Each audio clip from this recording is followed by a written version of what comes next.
তীরে কি প্রচণ্ড কলরব, জলে ভেসে যায় কার সব, কোথা ছিল বাড়ি?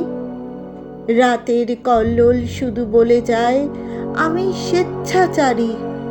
সমুদ্র কি জীবিত মৃতে এভাবে সম্পূর্ণ অতর্কিতে সমাদরণীয়?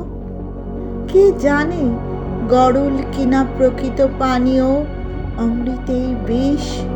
মেধার ভিতর শ্রান্তি বাড়ে অহর্নিশ।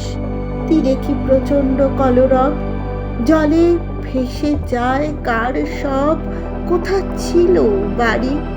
রাতের কল্লোল শুধু বলে যায় আমি স্বেচ্ছাচারী।